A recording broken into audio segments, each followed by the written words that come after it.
कर्नाटक को लेकर 5 बड़ी एजेंसियों की ओपिनियन पोल के हिसाब से किसकी बनेगी सरकार, क्योंकि 10 मई को यहां वोटिंग होगी और 13 मई को यहां नतीजे सामने आ जाएंगे। लेकिन इससे पहले जो ओपिनियन पोल है वो बेहद ही चौंकाने वाले सामने आ रहे हैं, जिसमें सी वोटर के ओपिनियन पोल के हिसाब से यहां पर काफी खलबली देखने को मिल सकती है। के बाद ये सर्वे सामने आ रहा है और इस सर्वे में काफी बड़े सवालों को भी रखा गया है। उसके बाद सभी रीजनों के आंकड़े भी आपको दिखाने वाले हैं। तो सबसे बड़ा मुद्दा इस चुनाव में कौन सा बन सकता है? बेरोजगारी को 29% लोग यहां बड़ा मुद्दे के तौर पर देख रहे हैं। बुनियादी सुविधाएं 22% है, शिक्षा 19% लोगों का मानना है, यानी कर्नाटक चुनाव के लिए बड़े मुद्दे माने जा रहे हैं। इसके अलावा भ्रष्टाचार भी 13% लोग यहां कर्नाटक पर एक बड़ा मुद्दा मान रहे हैं। कानून व्यवस्था 3% है और अन्य यहां पर 14 बड़े मुद्दे सामने आ जाते हैं जो सी वोटर का सर्वे सामने आ रहा है। इसके अलावा अगर बात की जाए तो राज्य सरकार का कामकाज कैसा रहा है? अच्छा कहने वाले 28% लोग, औसतन 22, खराब कहने वाले 50% लोग हैं जो सी वोटर का सर्वे सामने आ रहा है। इसके अलावा अगर बात की जाए तो चुनाव में कौन सा मुद्दा प्रभावी हो सकता है? देखिए, ध्रुवीकरण का मुद्दा 25% लोगों का मानना है, कावेरी जल विवाद 15%, लिंगायत आरक्षण हिजाब पर 31% लोग यहां पर एक बड़ा मुद्दा मान रहे हैं जो सी वोटर का सर्वे है। क्या लगता है कौन जीत सकता है? देखिए, बीजेपी 34%, कांग्रेस को 39% और जेडीएस को 17% लोग मान रहे हैं। जेडीएस और कांग्रेस अलग अलग चुनावी मैदान में होंगे, जबकि आम आदमी पार्टी की एंट्री से कितना यहां पर बदलाव देखने को मिल सकता है,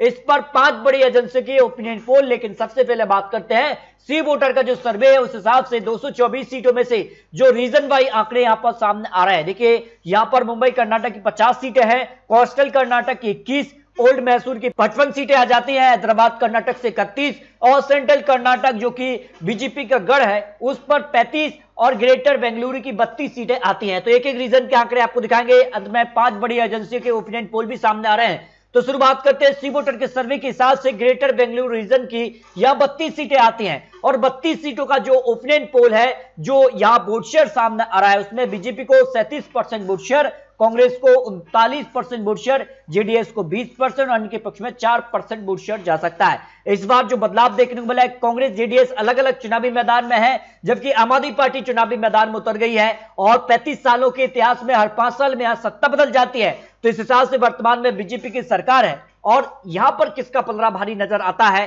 क्योंकि काफी हलचल 2018 चुनाव में भी देखने को मिली थी। सबसे बड़ी पार्टी बीजेपी 2018 में बनी, लेकिन 2023 में किसकी बन सकती है सरकार? इस पर ग्रेटर बेंगलुरु रीजन की 32 सीटों का जो पहला ओपिनियन पोल, इसमें बीजेपी को 11 से 15 सीटें मिल सकती हैं, कांग्रेस को 15 से 19 सीटें, जेडीएस को 1 से 3 सीट और अन्य के पक्ष में 0 से 1 सीट जा सकती है। इसके अलग अगर बात की जाए तो जो महत्वपूर्ण रीजन माना जाता है, क्योंकि 55 सीटें आती हैं, महत्वपूर्ण सीटें हैं, इसमें ओल्ड मैसूर रीजन की 55 सीटों के लिए जो वोट शेयर आ रहा है उसमें बीजेपी को 20% वोट शेयर, कांग्रेस को यहां जबरदस्त 36% वोट शेयर और जेडीएस को भी 36%, अन्य के पक्ष में 8% वोट शेयर जा सकता है, जिसमें आम आदमी पार्टी भी आ जाती है। इस हिसाब से अगर वोट शेयर में बात की जाए तो कांग्रेस जेडीएस में यहां कड़ी टक्कर देखने को मिल रही है, लेकिन सीटों में अगर कन्वर्ट इस वोट शेयर को किया जाए तो फिर कितना अंतर देखने को मिलता है? देखिए, यहां जबरदस्त नुकसान हो रहा है बीजेपी को, 1 से 5 सीट ही बीजेपी मिल सकती है, जबकि कांग्रेस को 24 से 28 सीट और जेडीएस सबसे बड़ी पार्टी बन सकती है 26 से 27 सीट, जो यहां सी वोटर का सर्वे सामने आ रहा है। इस हिसाब से यहां पर जो है बड़ा उलटफेर देखने को मिल रहा है, जेडीएस सबसे बड़ी पार्टी बन सकती है,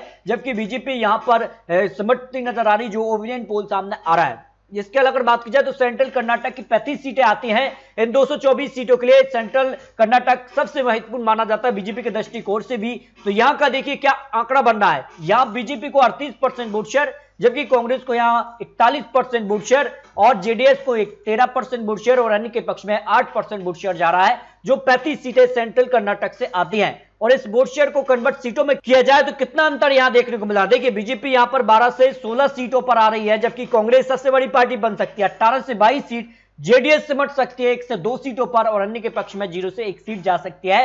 यानी सेंट्रल कर्नाटक रीजन की 35 सीटों में से कांग्रेस सबसे बड़ी पार्टी बन सकती है, जो ओपिनियन पोल सी वोटर का सामने आ रहा है। जबकि कर्नाटक रीजन की लेकर बात की जाए तो कोस्टल कर्नाटक की 21 सीटें भी महत्वपूर्ण मानी जाती हैं, जो कि समुद्र तट से लगा हुआ ये क्षेत्र है। और ऐसे में यहां का क्या आंकड़ा बन रहा है, ये महत्वपूर्ण आंकड़ा है और इस हिसाब से देखा जाए तो यहां के लिए 21 सीटों में या वोट शेयर में बीजेपी सबसे बड़ी पार्टी बन रही है, क्योंकि बीजेपी का गढ़ रहा है। और ऐसे में यहां 40% वोट शेयर बीजेपी के पक्ष में, कांग्रेस को 41%, जेडीएस को 6% और अन्य के पक्ष में 7% जा सकता है। और इस हिसाब से अगर देखा जाए तो फिर वोट शेयर को कन्वर्ट सीटों में किया जाए तो फिर कितना अंतर देखने को मिलता है, यहां किसको बढ़त मिल रही है। यहां बीजेपी 9 से 13 सीट है, जबकि कांग्रेस को 8 से 12 सीट है, जेडीएस 0 से 1 सीट और अन्य के पक्ष में भी 0 से 1 सीट मिल सकती है।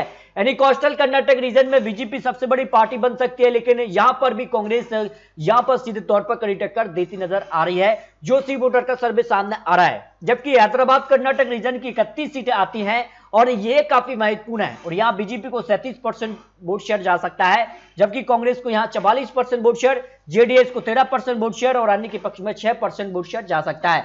और इस हिसाब से आंकड़ा देखा जाए तो फिर क्या आंकड़ा बनता है, सीटों के हिसाब से देखा जाए तो फिर बीजेपी को 8 से 12 सीट, जबकि कांग्रेस यहां 19 से 23 सीटों तक पहुंच सकती है, जेडीएस को यहां 0 से 1 सीट और अन्य के पक्ष में 0 से 1 सीट जा सकती है। इस तरह से हैदराबाद कर्नाटक रीजन की 31 सीटों में से कांग्रेस सबसे बड़ी पार्टी बन सकती है, जो सबसे ताजा सर्वे आ रहा है सामने। इस हिसाब से यहां पर सी वोटर का जो सर्वे है उसमें बीजेपी को 35 सीटें जा सकती हैं, जबकि कांग्रेस को 40% वोट शेयर, जेडीएस को 18% और अन्य के पक्ष में 7% वोट शेयर जा रहा है।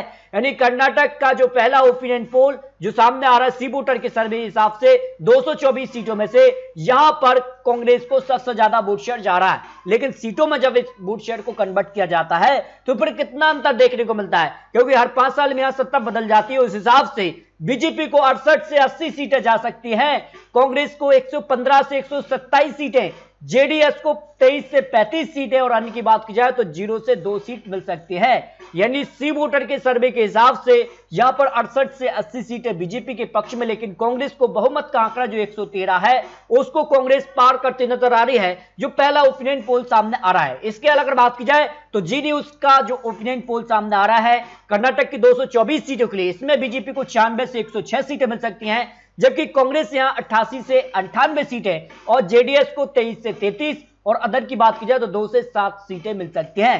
यानी कर्नाटक ओपिनियन पोल के हिसाब से जीनीस ने जो ओपिनियन पोल जारी किया इसमें बीजेपी सबसे बड़ी पार्टी बन रही है, लेकिन बहुमत से पीछे नजर आ रही है। लेकिन कांग्रेस जेडीएस अलग अलग चुनाव लड़ रही है, तो यहां पर फिर त्रिकोणीय मुकाबला होगा, फिर किसका पलड़ा भारी होगा ये आने वाला वक्त ही बताएगा। लेकिन इसके अलावा अगर बात की जाए तो जो पोल का ओपिनियन पोल, इसमें अगर देखिए एबीपी न्यूज, मर्कराइज लोक पोल और पॉपुलर पोल्स के हिसाब से, अगर यहाँ एबीपी न्यूज के हिसाब से यहाँ कांग्रेस सबसे बड़ी पार्टी बन रही है। मर्कराइज के आंकड़े भी अगर बात की जाए तो यहाँ 88 से 98 सीटें कांग्रेस के लिए, बीजेपी 96 से 106 सीट, जेडीएस को 23 से 33 सीट और अन्य के पक्ष में 2 से 7 सीट जा सकती है। लोकपोल के हिसाब से यहाँ 116 से 123 सीटें कांग्रेस के पक्ष में जा रही हैं, जबकि बीजेपी 77 से 83 सीटें, जेडीएस को 21 से 27 और अन्य के पक्ष में 1 से 4 सीट मिल सकती हैं।